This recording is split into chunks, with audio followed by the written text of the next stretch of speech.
Nah, Assalamualaikum warahmatullahi wabarakatuh. Naam, saubayyinu lakum anil uslub tafsir Quran at-tafsir bil ma'thur wa tafsir bir ra'yi. Naam, saubayyinu lakum awalan yakni tafsiru bir ra'yi li'anna tafsiru bil ma'thur satubayyinu lakum bi uhtina maulidatuz zakiyah. Naam, mubasyaratan at-tafsiru bir ra'yi. Naam, at-tafsiru bir ra'yi lughatan yakni yumkin at-tafsiru kalimatur ra'yi ala annaha i'timad wa qiyas wa ijtihad. Nah, di sini diartikan sebagai keyakinan, qiyas dan jihad. Nah, istilahnya apa?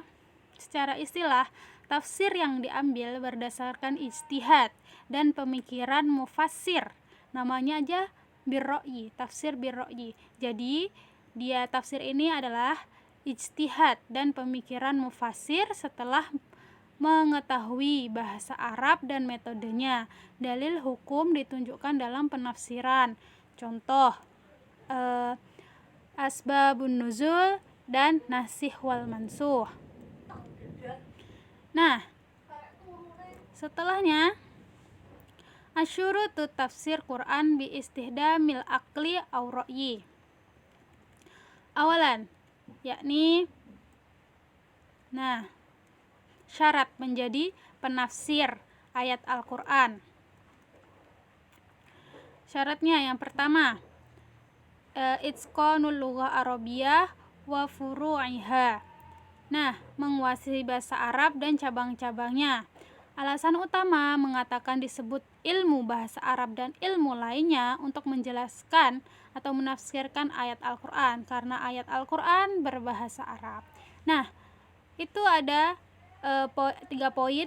Nomor 1 yaitu yang pertama, penerima Al-Quran adalah orang yang ummi, maka dibutuhkan ilmu-ilmu nahwu, shorof, balaghah, dan lainnya untuk memahami dalam penafsiran Al-Quran yang menggunakan ro'yi atau akal. Yang kedua, Al-Quran dapat dipahami dengan ilmu alam dan eksata, dimulai pemahaman bahasa Arab dan perangkatnya. Nah, karena kan tadi sudah saya bilang karena Al-Quran berbahasa Arab. Nah, yang ketiga, menguasai ilmu-ilmu Al-Quran. Nah, yang kedua, aqidatu as-sahihah. Jadi kaidah yang berakidah yang benar. Yang ketiga, mengetahui prinsip-prinsip pokok agama Islam dan menguasai ilmu yang berhubungan dengan pokok bahasa ayat-ayat yang ditafsirkan. Nah, tafsir yang tidak terpenuhi, mufassir yang tidak terpenuhi dengan syarat-syarat itu, maka seorang mufassir tidak akan dapat menjelaskan makna Al-Quran secara benar. Nah, jika syarat-syaratnya itu tidak terpenuhi, maka dia tidak akan bisa menafsirkan Al-Quran dengan benar, atau bisa-bisa dia menyesatkan pembacanya. Nah, tafsir bir-ra'yi ini muncul setelah munculnya tafsir bil ma'thur. Ya, sudah dijelaskan oleh Uhtina Azza, tafsir al-ma'thur.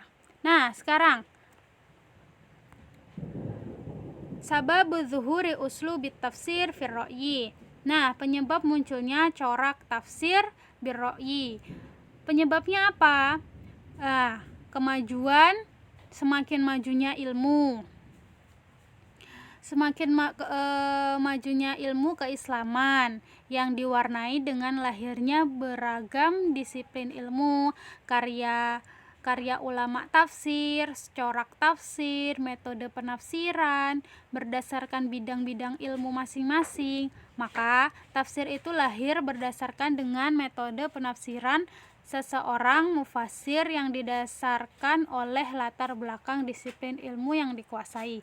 Jadi penyebab munculnya corak tafsir bir-ra'yi ini karena banyaknya ilmu yang muncul di era zaman itu. Nah, kemunculan tafsir dengan metode tafsir birra'yi dipicu oleh interaksi umat Islam dengan peradaban Yunani yang cukup banyak menggunakan akal. Nah, oleh karena itu dalam tafsir birra'yi banyak ditemukan peranan akal dalam penafsirannya sangat dominan. Nah, begitu penyebab kemunculan corak tafsir birra'yi. Nah, setelah itu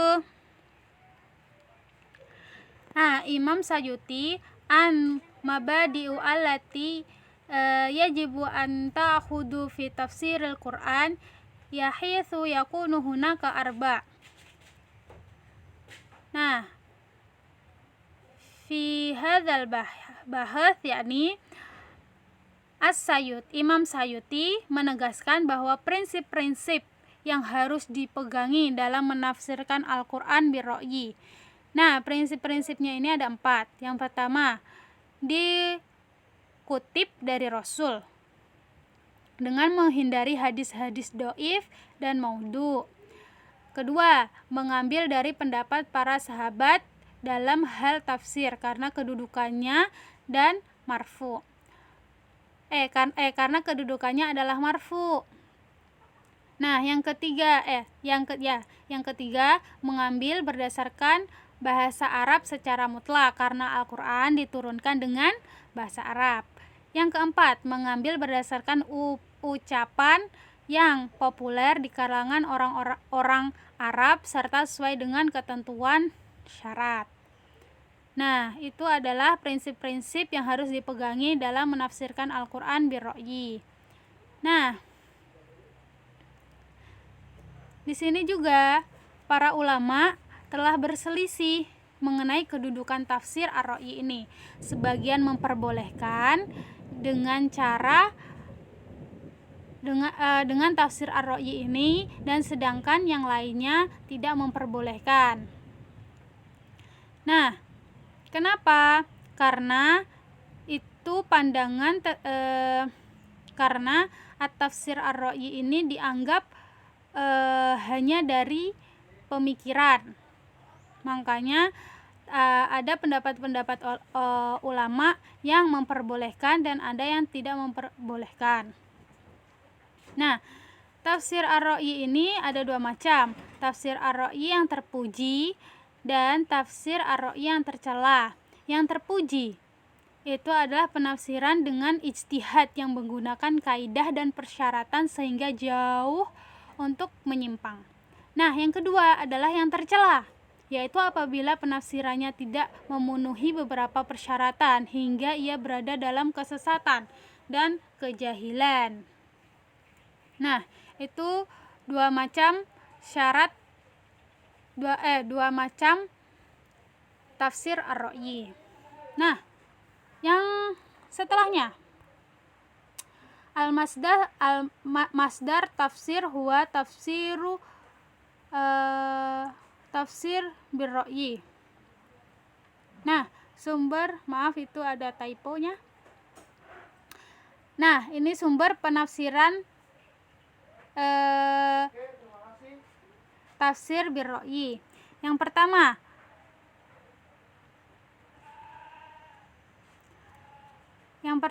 yaitu, maaf itu PPT-nya enggak rapi, soalnya ini pakai WPS. Nah, riwayat-riwayat sahih yang dikutip dari Nabi. Nah, yang kedua, langsung saja ya. Yang kedua, mengambil pendapat sahabat. Sumber-sumbernya itu dari riwayat sahih yang dikutip dari Nabi. Yang kedua, mengambil pendapat sahabat. Yang ketiga, makna asli dari bahasa Arab, mengingat Al-Qur'an diturunkan dengan bahasa Arab dengan catatan mufasir harus tetap memperhatikan makna mayoritas yang berlaku di kalangan bangsa Arab. Nah, yang keempat, kandungan makna dari susunan kalimat. Yang kelima, tidak sampai tergelincir dalam jurang kesesatan. Nah, ini harus sangat dihindari oleh seorang penafsir, harus hati-hati untuk tidak menyesatkan orang ya. Nah, Setelahnya lanjut ke at-tafsir Quran birra'yi ar-ruju'u ila qawaid at-tali.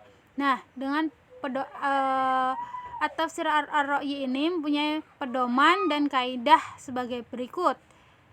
Nah, yang pertama, memulai aturan pembicaraan sesuai dengan susunan kalimat dari sisi i'rab dan balaghah. Jadi orang mufasir itu harus paham bahasa Arab, dan i'rab dalam Al-Qur'an itu, balaghah dalam Al-Qur'an itu harus paham. Nah, yang kedua, mendahulukan makna hakiki dari makna majazinya.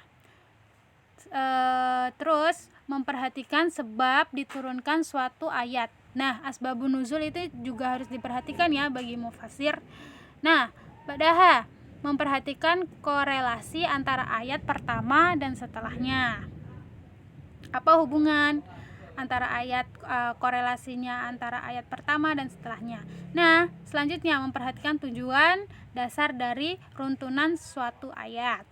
Nah, setelahnya tidak bertentangan dengan ilmu pengetahuan sejarah manusia secara umum ataupun khusus dikomunikasikan dengan bangsa Arab. Nah, selanjutnya dalam menjelaskan makna dan istimbat hukum tetap berjalan di atas prinsip-prinsip kaidah bahasa, syariat, dan ilmu pengetahuan. Nah, yang terakhir adalah mengikuti aturan-aturan tarjih, menemukan beberapa keberagaman makna. Nah, di sini juga terdapat kitab-kitab tafsir birra'yi yang terkenal. Jadi terkenal mungkin ini ya, sudah bisa dipercaya gitu ya. Ada beberapa contoh buku, yaitu contohnya adalah Tafsir Al-Jalalain, terus karya Jalaluddin Muhammad Al-Mahallili dan disempurnakan oleh Jalaluddin Abdurrahman As-Sayuti. Terus badaha Tafsir Al-Baidawi, Tafsir Al-Fahrur Razi, Tafsir Abu Su'ud, Tafsir An-Nasafi, Tafsir Al-Khatib, dan lain sebagainya, masih banyak lagi ya. Nah, intinya tafsir birra'yi ini istimbat min hadzal maudu', yakni tafsir ini adalah tafsir yang dimana penjelasannya atau orang mufasirnya itu mendapat dari ijtihad. Nah, karena dari ijtihad, makanya banyak ulama-ulama itu berpendapat bahwa ini itu tafsir yang kadang sesat gitu. Soalnya karena kan ini dari akal manusia itu kadang kan punya nafsu, kadang punya hal-hal yang tidak diinginkan. Makanya tadi itu ada tafsir yang apa itu tadi namanya,